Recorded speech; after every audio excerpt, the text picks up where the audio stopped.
Bienvenidos amigos del Ombligo de la Luna. Estamos en una cápsula más de Comida es Cultura y el día de hoy quisiera platicar y reflexionar con ustedes sobre el turismo como acto cultural y todas las transformaciones que en los últimos años han ido ocurriendo. La idea de viajar y conocer otros lugares con fines lúdicos es algo que no crean que existe desde hace mucho tiempo. Las conquistas y todo sí provocaban el movimiento de gente, pero con otros fines que no eran propiamente recrearse, conocer, entusiasmarse e inspirarse con otras cosas. El turismo como fenómeno empezó a ocurrir en el siglo XIX, cuando los burgueses, esta clase adinerada que vivía generalmente en las ciudades, empezaban a desear tener distintas experiencias y entonces ciertos países, digamos del norte, de centro y norte de Europa, empezaban a tener la curiosidad por conocer aquellos países que eran descritos en la historia, como el Imperio Romano o la época del Renacimiento, y entonces iban justamente a conocer las ciudades italianas. En estas ciudades italianas se podían visitar los lugares donde estaban las obras importantes de arte y que después también se fueron coleccionando en las pinacotecas, como por ejemplo del Museo del Louvre. El viajar en esa época implicaba trayectos muy largos, no siempre en un medio de transporte cómodo, aunque obviamente el tren hizo las delicias de estos traslados. Y la gente pasaba largas temporadas visitando y conociendo estos lugares. Por lo tanto, era solamente un sector muy específico de la sociedad quien podía tener este tipo de experiencia. Con el paso de los años y de las décadas, Europa se volvió quizás el lugar más visitado de todo el mundo, donde el turismo empezó a adquirir poco a poco esta importancia. Y de todas partes del mundo querían ir a conocer la ciudad de París, o Florencia, o Roma, o Madrid, o Sevilla, por dar algunos ejemplos. Pero obviamente el turismo implicó ya una infraestructura y una industria que se creó alrededor de hospedar a la gente, y se crearon así los grandes hoteles y las grandes cadenas de hoteles que van recibiendo ya a un público cada vez más amplio y no nada más a las élites de la burguesía. Viajar siempre ha sido un motivo de gozo,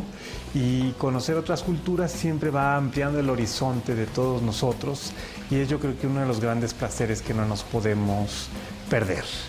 ¿Qué ha pasado en los últimos años? Y es algo que quisiera platicarles. Pues resulta que la gente ya no tiene nada más el afán de ir a hospedarse a un hotel, sino de, a través del turismo, quizás generar otro tipo de relaciones o de vínculos. Y gracias a eso han surgido programas como el del intercambio de casas, donde uno como mexicano puede intercambiar su casa de la Ciudad de México con una casa quizás en París, quizás en alguna ciudad de la Provence, o en Londres, o en Perú, o en Estados Unidos, o en Guatemala.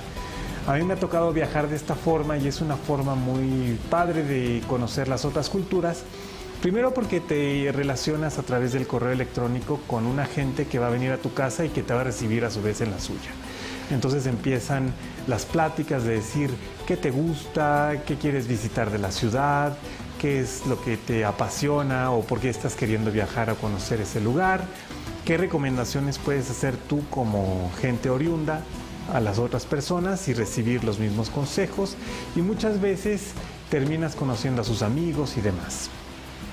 Esto se ha llevado a otro nivel, ya como una especie de pequeño negocio para los propietarios de casas que quieren luego recibir a cambio de una renta en estos sistemas nuevos que se llaman Airbnb.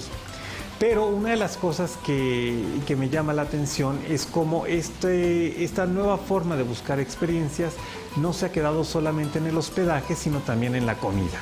Entonces ya existen sitios en internet, uno particularmente que se llama Visit,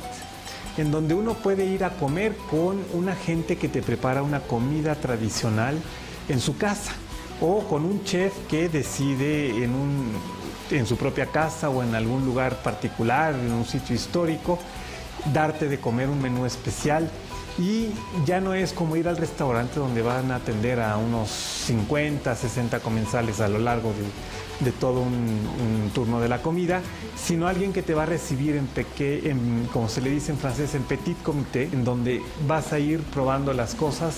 que te va preparando y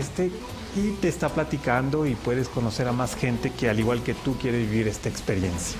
De tal manera que ya el turismo ahora tiene que ver con este cuidado de las experiencias y esta posibilidad de interrelacionarte personalmente con las gentes en un mundo que está cada vez más conectado a través de las redes sociales, pero también con cierta distancia, porque a pesar de la tecnología no podemos luego contactar directamente con la gente. Les invito a que conozcan estas nuevas formas de viajar, que las exploren y que vean cómo la comida, el hospedaje y el conocer toda una cultura puedes ir de la mano de otras personas que viven en ese otro país que estamos visitando. Los espero en la próxima ocasión aquí en Comida es Cultura y en este maravilloso programa que es El Ombligo de la Luna. Muchas gracias.